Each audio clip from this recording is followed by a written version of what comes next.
Semakin hari semakin bertambah besar anugerah-Mu.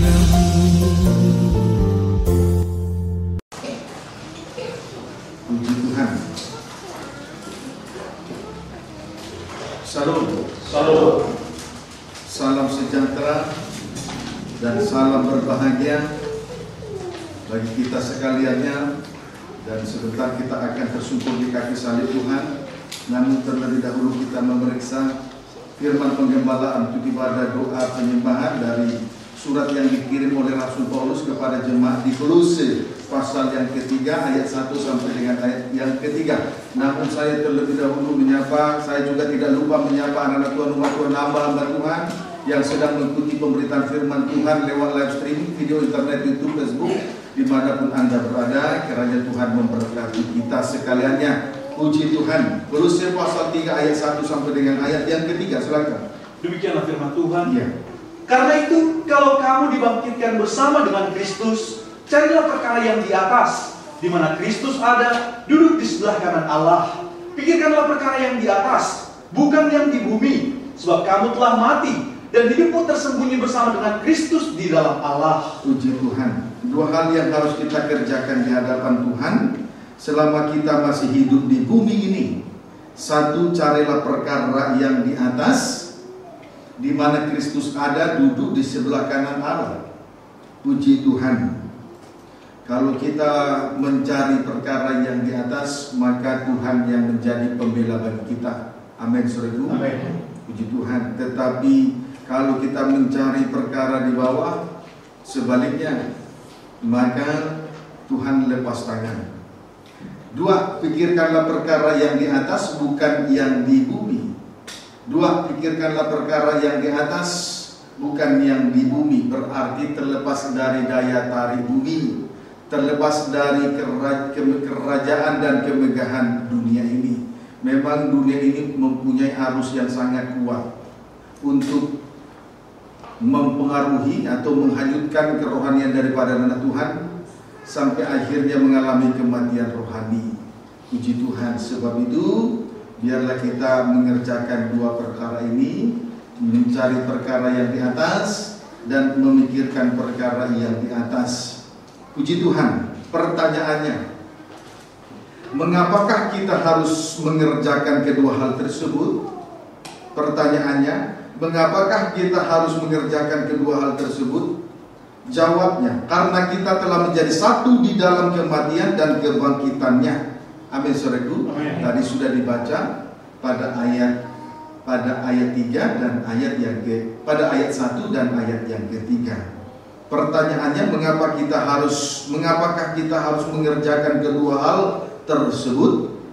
Jawabnya, karena kita telah menjadi satu di dalam kematiannya dan kebangkitannya. Puji Tuhan. Saudaraku, kalau kita memang benar-benar telah mati bersama dengan Dia, maka hidup kita pun tersembunyi bersama dengan Kristus di dalam Allah. Coba ulangi baca ayat yang ketiga.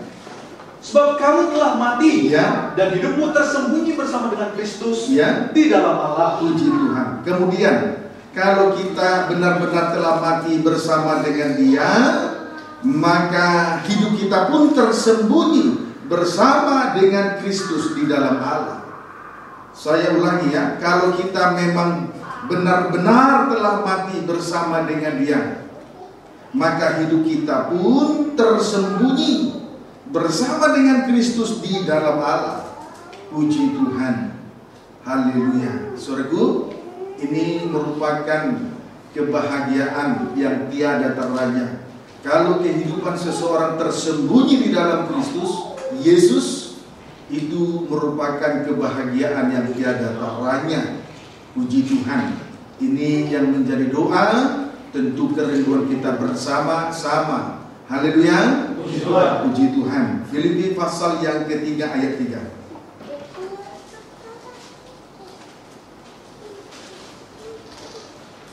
Demikian firman Tuhan. Ya. Kebenaran yang sejati. Iya. Karena kitalah orang-orang bersunat yang beribadah oleh Roh Allah dan bermegah dalam Kristus Yesus dan tidak menaruh percaya pada hal-hal lahiriah. Terlebih dahulu kita akan melihat yang disebut dengan orang-orang yang bersunat. Terlebih dahulu kita mengetahui orang-orang yang disebut dengan orang-orang yang bersunat. Orang-orang yang bersunat, yang disebut dengan orang-orang yang bersunat, yang disebut dengan orang-orang yang bersunat, satu, beribadah oleh Roh Allah. Yang disebut dengan orang-orang yang bersunat, orang-orang bersunat ialah satu, beribadah oleh Roh Allah. Puji Tuhan. Berarti tidak menjalankan ibadah Taurat. Tidak menjalankan ibadah Taurat atau ibadah yang dijalankan secara liturgis. Disebut juga dengan ibadah lahiriah. Ibadah lahiriah itu mulut, bibir memuliakan Tuhan, tetapi hatinya jauh dari Tuhan. Amin, saudaraku. Itu yang disebut ibadah Taurat atau ibadah liturgis. Mulut memuji Tuhan, tapi hatinya jauh dari Tuhan. Sama dengan mempersembahkan tubuh jasmani kepada Tuhan, tetapi manusia batiniannya tidak dipersembahkan kepada Tuhan. Haleluya. Dua, bermegah dalam Kristus Yesus. Dua, bermegah dalam Kristus Yesus berarti senang dan rela di dalam kelemahan, di dalam siksaan, di dalam kesukaran, di dalam penganiayaan, di dalam kesesakan. Sebab jika kita lemah, maka kita kuat. Amin, saudaraku. Puji Tuhan. Haleluya. Bermegah dalam Kristus Yesus berarti senang dan rela di dalam kelemahan, di dalam siksaan, di dalam kesukaran, di dalam penganiayaan, di dalam kesesakan. Sebab jika kita lemah, maka kita kuat, sesuai dengan pengakuan Rasul Paulus kepada sidang jemaat di Korintus, 2 Korintus 12 ayat 9 sampai dengan ayat yang ke-10. Puji Tuhan. Tiga, tidak menaruh percaya pada hal-hal lahiriah. Tidak menaruh percaya pada hal-hal lahiriah. Puji Tuhan. Tidak menaruh percaya pada hal-hal lahiriah. Puji Tuhan. Inilah yang disebut dengan orang-orang yang tidak bersunat. Satu, beribadah oleh Roh Allah. Jadi tidak beribadah, tidak menjalankan ibadah liturgis. Amin, saudaraku. Kita datang beribadah karena dorongan Roh Tuhan, ya. Jangan semata-mata karena ada kepentingan, ada keinginan daging dan kepentingan pribadi. Itu harus dipahami. Kemudian yang kedua, bermegah dalam Kristus Yesus. Berarti senang dan rela di dalam kelemahan, siksaan, kesukaran, aniaya dan lain sebagainya. Kemudian yang ketiga, tidak menaruh percaya pada hal-hal lahiriah. Hal-hal lahiriah berarti perkara-perkara lahiriah di bawah bumi, perkara-perkara di bawah di bumi ini, termasuk harta, kekayaan, kedudukan, jabatan, termasuk uang dan lain sebagainya. Puji Tuhan. Itulah yang disebut orang yang tidak bersunat. Orang yang bersunat. Dapat dipahami, saudara. Puji Tuhan. Jadi yang ketiga, tidak menaruh percaya pada hal-hal lahiriah. Ayat yang keempat sampai dengan ayat yang keenam. Sekalipun aku juga ada alasan untuk menaruh percaya pada hal-hal lahiriah. Ya, aku juga ada alasan untuk menaruh percaya pada hal-hal lahiriah. Ada alasan dia, karena dia mempunyai kelebihan di dalam hal yang lahiriah. Terus, jika ada orang lain menyangka dapat menaruh percaya pada hal-hal lahiriah, ya, aku lebih lagi. Kalau dia mau bermegah terhadap hal-hal lahiriah, Rasul Paulus lebih dari orang lain pada waktu itu.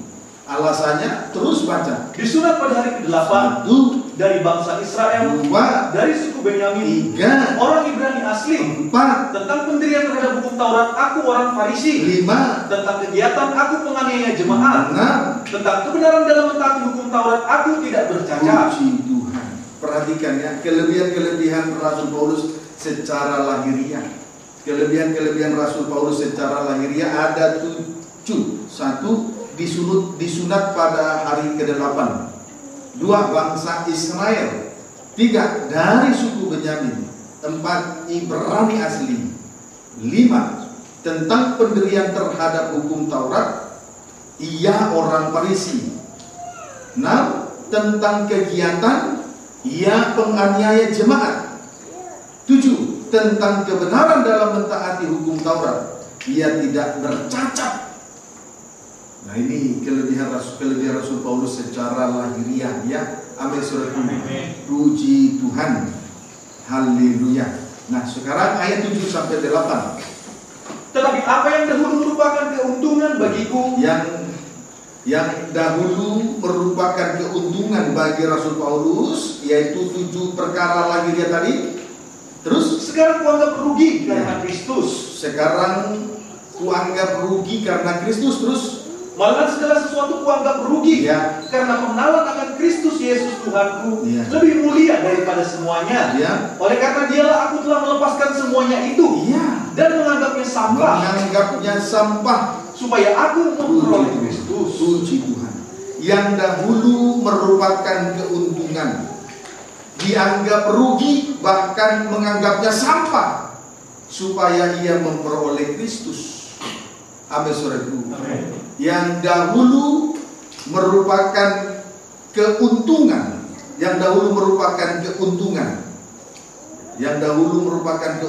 itulah 7 kelebihan dari para Rasul Paulus dianggap rugi, bahkan menganggapnya sampah, supaya ia memperoleh Kristus. Puji Tuhan. Jadi kelebihan-kelebihan Rasul Paulus secara lahiriah itu dianggap menjadi suatu kerugian, bahkan dianggap menjadi sampah, supaya dengan demikian ia memperoleh Kristus. Berarti untuk memperoleh Kristus terlebih dahulu membuang yang dianggap merugikan rohani, terlebih dahulu membuang sampah yang dianggap merugikan rohani, yaitu kelebihan-kelebihan secara lahiriah. Jangan kita berpegang terhadap hal-hal yang lahiriah. Amin, saudaraku. Jadi terlebih dahulu menganggap rugi, bahkan menganggap itu sampah. Puji Tuhan, supaya ia memperoleh Kristus Yesus. Puji Tuhan. Haleluya. Ayat yang ke-9. Dan berada dalam dia, bukan dengan kebenaranku sendiri, karena mentaati hukum Taurat, melainkan dengan kebenaran karena kepercayaan kepada Kristus, yaitu kebenaran yang Allah anugerahkan berdasarkan kepercayaan. Sampai pada akhirnya hidup dari Rasul Paulus itu tersembunyi di dalam Kristus Yesus. Jadi ayat 9 ini menunjukkan sampai pada akhirnya hidup dari Rasul Paulus itu tersembunyi di dalam Kristus Yesus. Tetapi bukan karena ia melakukan hukum Taurat, melainkan kebenaran karena kepercayaan kepada Kristus Yesus. Inilah kebenaran karena iman. Amin, saudaraku. Inilah yang disebut kebenaran karena iman. Kebenaran karena darah salib. Puji Tuhan. Yang dikaruniakan oleh Allah. Amin, saudaraku. Puji Tuhan. Pada akhirnya hidup dari Rasul Paulus tersembunyi di dalam Kristus Yesus. Tetapi bukan karena ia melakukan hukum Taurat, bukan karena 7 kelebihan yang luar biasa di atas tadi, melainkan kebenaran karena kepercayaan kepada Kristus Yesus. Inilah kebenaran karena iman yang dianugerahkan oleh Allah kepada kita. Pendeknya tersembunyi di dalam Kristus Yesus sama dengan tersembunyi di balik salib Kristus. Amin, saudara. Puji Tuhan. Haleluya. Biarlah kiranya kehidupan kita sekaliannya tersembunyi di balik salib Kristus. Karena kita menganggap rugi, bahkan menganggap sampah hal-hal yang lahiriah. Amin, saudaraku. Jadi untuk memperoleh Kristus, terlebih dahulu membuang apa yang merugikan kehidupan rohani, terlebih dahulu membuang sampah. Puji Tuhan. Tapi kalau membuang sampah harus ke tempatnya. Amin, saudaraku. Jangan buang sampah ke teman. Dan yang dikit-dikit menjelekkan orang lain, ya. Amin, saudaraku. Puji Tuhan. Haleluya. Biar kiranya kita semua tersembunyi di dalam Kristus Yesus, tersembunyi di balik salib Kristus. Amin, saudaraku. Jadi yang menonjol adalah salibnya. Kita ada di baliknya. Kita tersembunyi di balik salib Kristus. Yang menonjol salibnya. Puji Tuhan. Haleluya. Kalau kekuatan kita terbatas, tapi salib tidak ada batasannya. Puji Tuhan. Kiranya dapat dipahami dengan baik. Ayat yang ke-10. Yang kukehendaki ialah mengenal Dia dan kuasa kebangkitannya. Sekarang kita akan melihat ciri-ciri orang yang tersembunyi di balik salib Kristus. Ciri-ciri orang yang tersembunyi di balik salib Kristus. Ayat 10. Yang kukehendaki ialah mengenal Dia dan kuasa kebangkitannya, dan persekutuan dalam penderitaannya, di mana aku menjadi serupa dengan Dia dalam kematiannya. Terima kasih. Rasul Paulus berkata, yang dikehendaki oleh Rasul Paulus ialah satu, mengenal Dia. Dua, kuasa kebangkitannya. Tiga, persekutuan dalam penderitaannya, sehingga menjadi serupa dengan Dia dalam kematiannya. Amin, saudaraku. Puji Tuhan. Yang dikehendaki oleh Rasul Paulus ialah satu, mengenal Dia. Dua, kuasa kebangkitannya. Tiga, persekutuan dalam penderitaannya. Sehingga menjadi serupa dengan Dia dalam kematiannya. Puji Tuhan. Sekarang marilah kita ikuti ketiga hal tersebut. Dimulai dengan tentang mengenal Dia. Tentang titik dua, mengenal Dia. Yohanes 10 ayat 14.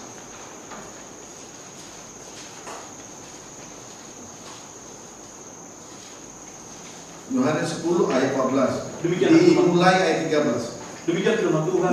Gembala yang baik, ia lari karena ia seorang upahan dan tidak memperhatikan domba-domba itu. Terus, akulah gembala yang baik. Akulah gembala yang Yesus adalah gembala yang baik. Terus, dan aku mengenal domba-dombaku. Mengenal domba-dombaku. Sebaliknya, dan domba-dombaku mengenal aku. Puji Tuhan.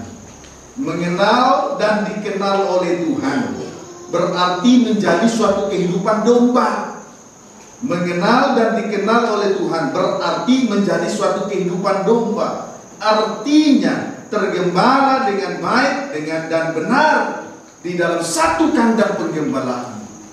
Amin, saudaraku. Tidak boleh liar. Tidak boleh liar.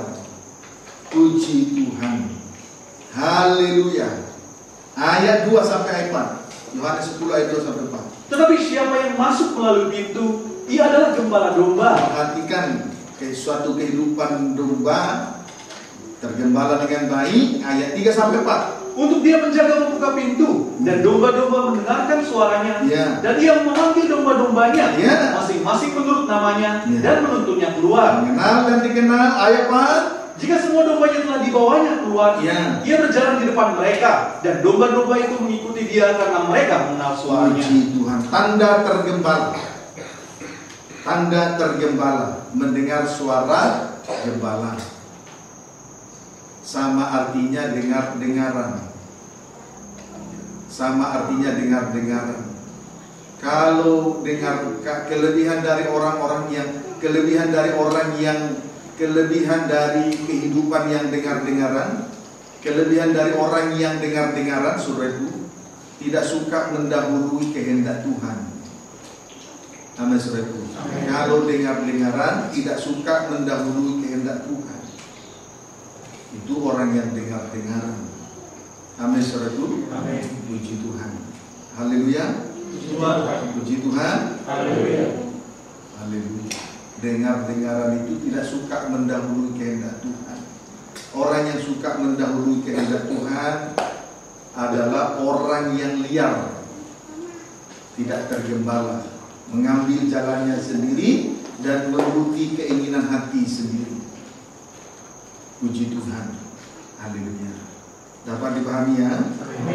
Dua, mengikuti gembala. Domba-domba mengikuti gembala. Domba-domba mengikuti gembala.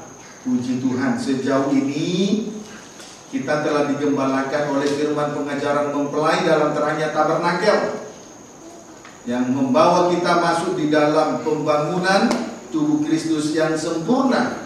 Itulah yang disebut tubuh mempelai, dan kelak berada dalam pesta nikahan domba sebagai sasaran akhir dari ibadah pelayanan kita di atas muka bumi ini. Puji Tuhan. Jadi mengenal dan dikenal oleh gembala berarti menjadi suatu kehidupan domba. Sama artinya tergembala dengan baik, dengan benar di dalam satu kandang penggembalaan. Tidak liar. Tandanya ada dua. Satu, domba-domba mendengar suara gembala. Sama artinya dengar-dengaran. Kalau dengar-dengaran, kelebihan dari orang yang dengar-dengaran, tidak suka mendahului kehendak Tuhan, tidak mengambil jalannya sendiri, tidak menuruti keinginan hati sendiri. Puji Tuhan. Amin, Margo. Amin. Ikuti cara Tuhan. Dua, mengikuti gembala. Domba-domba mengikuti gembala. Kita bersyukur kepada Tuhan sejauh ini kita digembalakan oleh firman pengajaran mempelai dalam terangnya tabernakel. Ikuti saja geraknya firman pengajaran mempelai dalam terangnya tabernakel. Karena pengajaran mempelai akan membawa kita masuk di dalam pembentukan tubuh Kristus yang sempurna menjadi tubuh mempelai. Amin, saudara. Puji Tuhan. Kita bersyukur. Inilah kehidupan, inilah pribadi yang mengenal dan dikenal oleh Tuhan. Tergembala, menjadi suatu kehidupan domba, sama artinya tergembala dengan baik, dengan benar. Puji Tuhan. Haleluya. Nah, ayat yang ke-15, Yohanes 10 ayat 15. Sama seperti Bapa mengenal aku, Ya. dan aku mengenal Bapa, Ya. dan aku memberikan nyawaku bagi domba-dombaku. Ya. Untuk menjadi suatu kehidupan domba, meterai dari suatu kehidupan domba adalah darah salib Kristus. Meterai dari suatu kehidupan domba adalah darah salib Kristus. Jaminannya adalah darah salib Kristus. Amin, saudaraku. Jadi kawanan domba menjadi suatu kehidupan domba atau menjadi kehidupan yang tergembala dengan baik, jaminannya darah salib Kristus. Jadi domba-domba yang tergembala itu, saudaraku, berharga di mata Tuhan. Sangat berharga. Sangat berharga. Diperhatikan oleh Tuhan, dipelihara, dilindungi, dibela oleh Tuhan. Yang adalah gembala aku. Dialah pemelihara jiwa. Tuhan adalah gembala, pemelihara jiwa. Kehidupan kita dipelihara. Karena kehidupan domba itu, untuk menjadi kehidupan domba itu, meterainya, jaminannya darah salib. Itu yang membuat kita berharga. Maka kehidupan yang tergembala itu dipelihara dengan baik, dijaga, dilindungi, dibela dengan baik. Jauh dari si serigala, jauh dari binatang buas. Beda dengan orang yang tidak tergembala. Kehidupan rohaninya dihabisi oleh daging. Kehidupan rohaninya digerogoti oleh daging. Binatang buas, itulah serigala. Amin, saudaraku. Puji Tuhan. Bersyukur tentunya. Amin, saudaraku. Amin. Haleluya. Puji Tuhan. Haleluya. Nah, kemudian Ibrani 12 ayat 24. Sekarang kita lihat kekuatan darah salib ini. Tadi kehidupan domba jaminannya adalah darah salib. Sekarang kita lihat jamin kekuatan darah di sini sampai sejauh mana. Ibrani 12 ayat 24 baca. Demikian firman Tuhan. Ya. Dan kepada Yesus. Ya. Boleh baca ayat 23. Dan kepada jemaat anak-anak sulung. Ya, boleh baca ayat 22. Tetapi kamu sudah datang ke Bukit Sion. Datang ke Bukit Sion, gedung Tuhan, rumah Allah Yakub, terus ke kota Allah yang hidup, ya. Yerusalem surgawi, Ya. dan kepada beribu-ribu malaikat, Ya. suatu kumpulan yang meriah. Kumpulan yang meriah. Terus Dan kepada jemaat anak-anak sulung, Ya. yang namanya terdaftar di sorga, Ya. dan kepada Allah yang Ya. menghakimi semua orang, mengenal dan dikenal, terdaftar di surga. Terus dan kepada roh-roh orang-orang benar Ya. yang telah menjadi sempurna. beribadah oleh dorongan roh, bukan keinginan daging. Perhatikan ayat 24. Dan kepada Yesus, pengantara perjanjian baru, Pengantara perjanjian baru, bukan pengantara perjanjian lama. Sebab dia memperdamaikan dosa kita bukan dengan darah lembu jantan dan darah anak domba jantan, melainkan darahnya sendiri. Terus dan kepada darah pemercikan Ya. yang berbicara lebih kuat daripada darah Habel. darah salib Kristus lebih kuat daripada darah Habel. Haleluya. Puji Tuhan. Saudara, kita masih ingat peristiwa ketika Kain membunuh Habel. Darahnya itu berbicara dari tanah kepada Tuhan. Bayangkan begitu hebatnya darah Habel, tetapi darah Yesus Kristus, darah anak domba Allah, lebih kuat daripada darah Habel. Haleluya. Puji Tuhan. Itu meterai dari kehidupan, suatu kehidupan domba. Kalau tergembala, jaminannya darah salib lebih kuat dari darah Habel.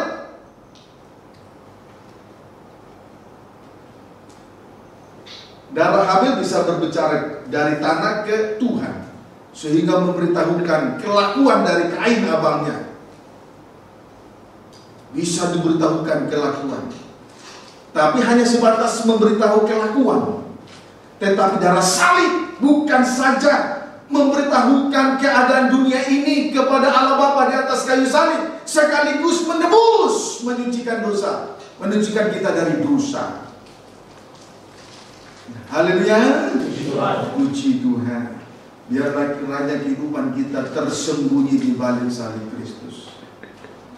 Setuju ya? Amin. Puji Tuhan. Yang kita andalkan di muka adalah salibnya. Kita ada di balik salibnya, dipelihara, dibela oleh Tuhan. Kiranya dapat dipahami dengan baik. Puji Tuhan. Sekarang tentang kuasa kebangkitannya. Kita lihat tentang kuasa kebangkitannya. Markus 12. Injil Markus 12.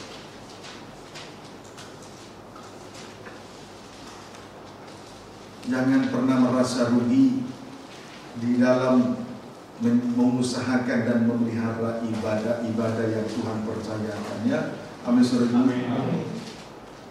Sebab darah salib Kristus yang menjadi jaminan suatu kehidupan domba lebih kuat dari darah Habel. Jangan pernah merasa rugi. Puji Tuhan. Kita beribadah bukan kepada manusia, kita beribadah kepada Tuhan, bukan kepada malaikat. Kita beribadah kepada Tuhan. Kalau kita memperoleh pengertian semacam ini, kita beruntung dan berhasil. Puji Tuhan. Tentang kuasa kebangkitannya, Markus 12 ayat 24 sampai 25. Demikian firman Tuhan. Ya, baca. Jawab Yesus kepada mereka. Ya, jawab Yesus kepada mereka terus. Kamu sesat, kamu sesat, justru karena kamu tidak mengerti kitab suci tidak maupun kuasa mengerti Allah. kitab suci, tidak mengerti kuasa Allah. Ayat 25. Sebab apabila orang bangkit dari antara orang mati, Apabila orang bangkit dari antara orang mati, orang tidak kawin Ya. dan tidak dikawinkan, melainkan hidup seperti malaikat di surga. lihat kuasa kebangkitan Yesus Kristus, tidak kawin dan tidak mengawinkan. Kuasa kebangkitan Yesus Kristus tidak kawin dan tidak dikawinkan, melainkan hidup seperti malaikat di surga. Itu kuasa kebangkitan Yesus Kristus. Puji Tuhan. Nah, kalimat ini dibagi atas A, tidak kawin dan tidak dikawinkan. Artinya tidak dikuasai oleh roh najis. Itu kuasa kebangkitan Yesus Kristus. Amin, saudaraku. Puji Tuhan. Biar kita melayani Tuhan di dalam tanda kebangkitannya. Jangan sampai kita melayani Tuhan dengan suasana kebangkitan palsu. Ibadah berada di tengah ibadah dan pelayanan itu suasana kebangkitan. Tapi biarlah kiranya kita melayani Tuhan di dalam, kita datang menyembah kepada Tuhan di dalam kesucian, di dalam kebenaran, di dalam kesucian. Puji Tuhan, tidak ada tanda kenajisan. Itu kebangkitan yang benar. Ada kebangkitan palsu, ada di tengah ibadah dan pelayanan, tetapi tidak hidup di dalam kesuciannya. Itu kebangkitan palsu. Dapat dipahami, saudara? Jadi kuasa kebangkitan itu, saudaraku, tidak dikuasai oleh roh najis. Sebab tadi kalimat dibagi atas A, tidak kawin dan tidak dikawinkan, artinya tidak dikuasai oleh roh najis. Puji Tuhan. Kiranya dapat dipahami dengan baik. Amin, saudaraku. Biar kita melayani Tuhan di dalam tanda kesucian. Inilah suasana kebangkitan yang benar, tidak palsu. Kebangkitan yang palsu berada di tengah ibadah pelayanan tetapi tidak hidup dalam kesucian, melainkan dalam kenajisannya. Puji Tuhan. B, hidup seperti malaikat di surga. Hidup seperti malaikat di surga. Malaikat di surga tidak memiliki darah dan daging, berarti tidak hidup menurut hawa nafsu daging. Puji Tuhan, tidak hidup menurut hawa nafsu daging. Puji Tuhan. Saudaraku, tugas malaikat selanjutnya, tugas malaikat untuk melayani Tuhan siang dan malam. Untuk melayani Tuhan siang dan malam. Amin, saudaraku. Itu tugas dari malaikat untuk melayani Tuhan siang dan malam. Puji Tuhan. Haleluya. Markus 12 ayat 26. Dan juga tentang bangkitnya orang-orang mati. Bangkitnya orang-orang mati. Tidakkah kamu baca dalam kitab Musa, dalam cerita tentang semak duri, bagaimana bunyi firman Allah kepadanya, Akulah Allah Abraham, Allah Ishak dan Allah Yakub. Iya, puji Tuhan. Kemudian tentang kebangkitan ini dikaitkan dengan cerita tentang kebangkitan ini dikaitkan dengan cerita tentang semak duri. Tentang kebangkitan Yesus Kristus dikaitkan dengan cerita tentang semak duri. Ya, disitulah Allah berkata, berfirman kepada, mengakui dirinya sebagai Allah Abraham, Ishak, Yakub atau Israel, Allah sebagai Allah yang hidup. Puji Tuhan. Haleluya. Tentang kebangkitan ini dikaitkan dengan cerita tentang semak duri. Disitulah Allah mengakui dirinya kepada Musa sebagai Allah Abraham, Ishak, Yakub atau yang disebut Allah yang hidup. Puji Tuhan. Mari lebih jauh dalam Keluaran pasal yang ketiga. Keluaran pasal yang ketiga. Ayat 1 sampai dengan ayat yang ketiga. Baca. Demikian firman Tuhan. Ya. Musa diutus Tuhan. Musa diutus Tuhan. Adapun Musa, ia biasa menggembalakan kambing domba Yitro, mertuanya imam di Midian. Biasa tergembala itu sudah mendarah daging ya. Amin, saudaraku. Terus Sekali ketika ia menggiring kambing domba itu ke seberang padang gurun. Seberang padang gurun, akhirnya Sampailah ia ke gunung Allah, yakni gunung Horeb. Gunung Sinai, gunung Tuhan, gunung Horeb. Ayat 2. Lalu malaikat Tuhan menampakkan diri kepadanya. Ya. Di dalam nyala api yang keluar dari semak duri. Iya, kepadanya di dalam nyala api yang keluar dari semak duri. Terus Lalu ia melihat dan tampaklah semak duri itu semak menyala, duri menyala, tapi tidak dimakan tidak api. dimakan api. Ayat 3. Musa berkata, Ya, baiklah aku menyimpang ke sana untuk memeriksa penglihatan yang hebat itu. suatu penglihatan yang begitu hebat. Terus Mengapakah tidak terbakar semak duri itu? iya. Di sini kita perhatikan, saudaraku, di sini kita perhatikan semak duri menyala tetapi tidak dimakan api atau tidak terbakar hangus. Haleluya. Haleluya.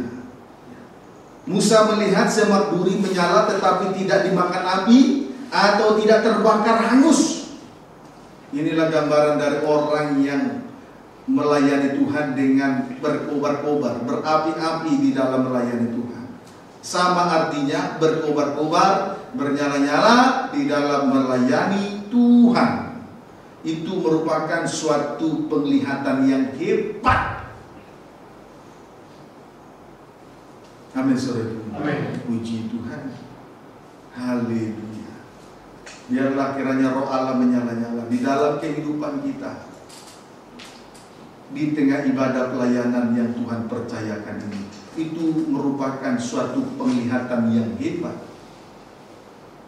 Pada saat itulah Allah memperkenalkan dirinya kepada Musa sebagai Allah Abraham, Ishak, Yakub, atau Allah yang hidup.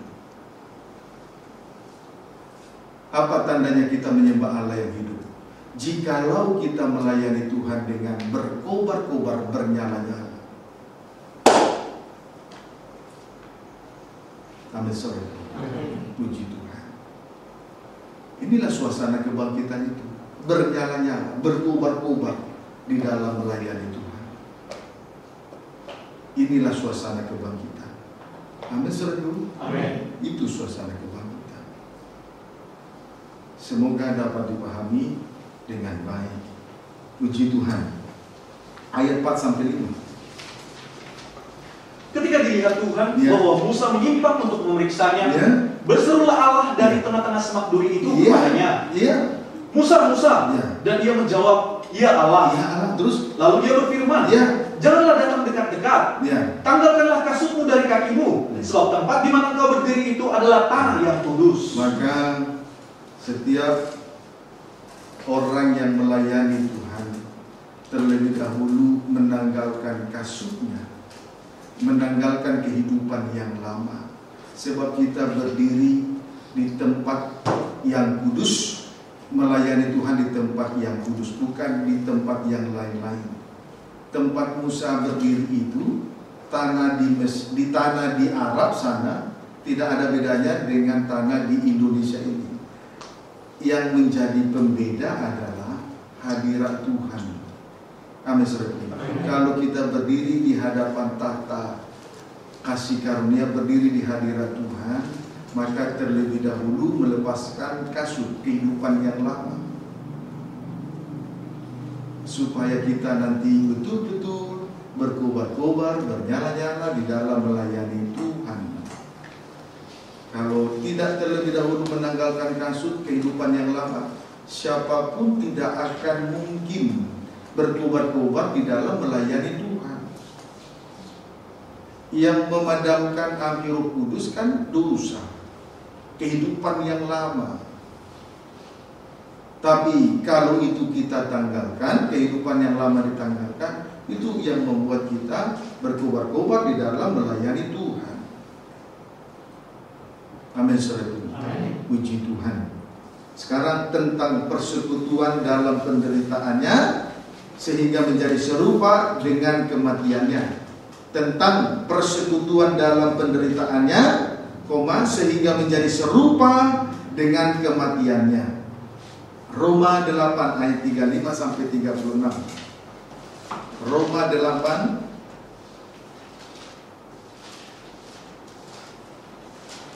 1 ayat 35 sampai dengan 36. Demikian firman Tuhan. Ya. Siapakah yang akan memisahkan kita dari kasih Kristus? Ya, terus Penindasan, atau kesesakan, Ya. atau penganiayaan, atau kelaparan, atau ketelanjangan, atau bahaya, atau pedang. Ya. Seperti ada tertulis, oleh karena engkau kami ada dalam bahaya maut sepanjang hari. Ya, sepanjang. Oleh karena engkau kami ada dalam bahaya maut, pengalaman kematian sepanjang hari. Terus Kami telah dianggap sebagai domba-domba sembelihan. puji Tuhan. Ayat 5 itu berbicara tentang persekutuan di dalam penderitaannya. Amin, saudaraku. Amin. Ayat 35 berbicara tentang persekutuan dengan penderitaannya. Ayat 36 menjadi sama dengan kematiannya. Dapat dipahami? Amin. Persekutuan dalam penderitaannya. Ayat 35 persekutuan dalam penderitaannya. Ayat 36 sehingga menjadi serupa dengan kematiannya. Itu sebabnya Rasul Paulus selanjutnya berkata, kami telah dianggap sebagai domba-domba sembelihan. Amin, saudaraku. Amin. Puji Tuhan. Haleluya. Filipi pasal 3 ayat 11.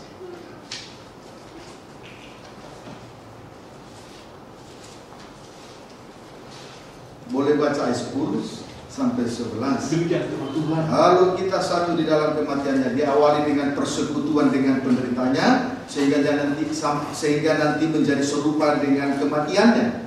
Lalu ayat 11, awali dulu pembacaan ayat 10. Yang kuhendaki ialah mengenal Dia dan kuasa kebangkitannya, Mengenal Dia, 1, 2 kebangkitannya, terus dan persekutuan dalam penderitaannya, ya, terus di mana aku menjadi serupa dengan Dia sehingga menjadi serupa dengan kematiannya, terus dalam kematiannya, terus ayat 11. supaya aku akhirnya beroleh kebangkitan dari antara orang mati. Iya. Sampai akhirnya beroleh kebangkitan dari antara orang mati. Kalau kita satu dalam kematiannya, kita akan menjadi satu dengan kebangkitannya. Satu di dalam kematiannya, maka akhirnya kita menjadi satu di dalam kebangkitannya. Bersyukur. Amin. Amin. Amin. Puji Tuhan. Haleluya. Haleluya. Puji Tuhan. Berarti kematian Yesus bukanlah kematian yang sia-sia. Kematian Yesus adalah kematian terhadap dosa, supaya kita menjadi serupa dengan Dia di dalam kebangkitannya. Puji Tuhan. Haleluya. Mari kita melihat suasana kebangkitan. Matius 27.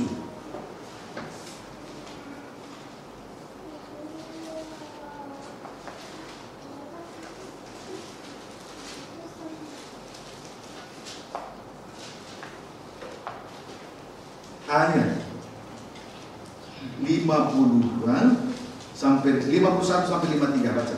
Demikian firman Tuhan. Sampai 53 ya. Yesus mati. Ya. Yesus berseru pula dengan suara nyaring, Ya. lalu menyerahkan nyawanya. Ayat 51 loh. Ya. Dan lihatlah, Ya, lihatlah. tabir bait suci terbelah dua dari atas sampai ke bawah. Tabir bait suci terbelah dua dari atas sampai ke bawah. Terus Dan terjadilah gempa bumi, dan bukit-bukit batu terbelah, bukit terbelah. Ayat 52 dan kuburan-kuburan terbuka, terbuka. dan banyak orang kudus yang telah meninggal bangkit. 51, 52 ini suasana kebangkitan. Orang mati bangkit. Ayat 53. Dan sesudah kebangkitan Yesus, Sesudah kebangkitan Yesus ada kebangkitan. Yesus bangkit, maka orang lain juga bangkit. Terus mereka pun keluar dari kubur, Ya. lalu masuk ke kota kudus dan menampakkan diri kepada banyak orang. iya. Puji Tuhan. Lihat suasana kebangkitannya. Orang-orang yang bangkit dari antara orang mati, satu masuk ke kota kudus. Masuk ke kota kudus. Puji Tuhan. Itu menunjuk kepada Yerusalem baru. Kota kudus menunjuk Yerusalem yang baru. Puji Tuhan. Amin, saudaraku. Amin. Kota Yerusalem baru itu kalau dikaitkan dengan pola tabernakel terkena kepada ruangan maha suci. Yerusalem baru kalau dikaitkan dengan pola tabernakel terkena pada ruangan maha suci. Puji Tuhan. Haleluya. ukurannya 10 kali 10 kali 10. Puji Tuhan. Amin, saudaraku. Amin. Haleluya. Kemudian 2, menampakkan diri kepada orang banyak. 2, menampakkan diri kepada orang banyak. Menampakkan diri kepada orang banyak. Berarti berada di tengah-tengah himpunan besar orang banyak. Berarti berada di tengah-tengah himpunan besar orang banyak. Itulah mempelai wanita Tuhan. Itulah mempelai wanita Tuhan.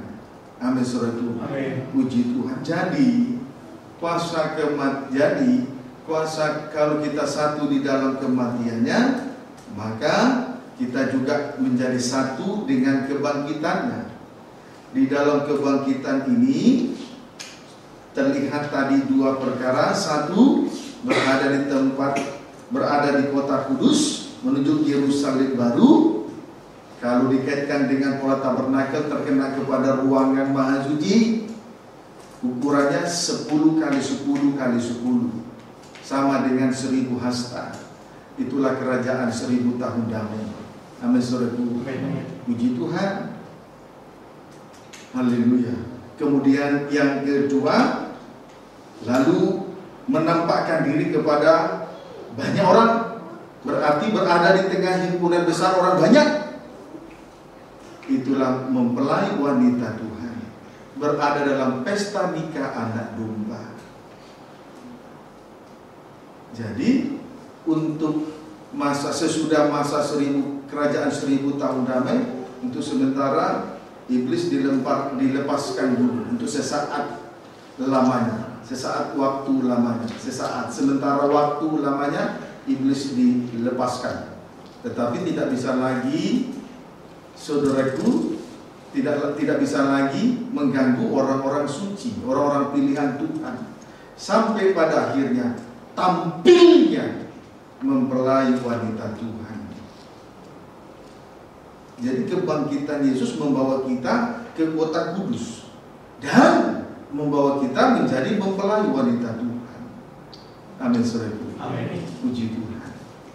Ayo, biarlah kehidupan kita tersembunyi di dalam Kristus Yesus. Haleluya. Puji Tuhan. Tidak rugi kita tersembunyi di dalam Kristus Yesus. Biarlah salibnya di depan, kita di belakang. Kita disembunyikan di balik salib. Kita mengalami kelepasan dalam sementara perjalanan rohani kita. Semua dosa rontok pada saat itu juga. Tidak ada kekuatan kita untuk menghadapi dosa.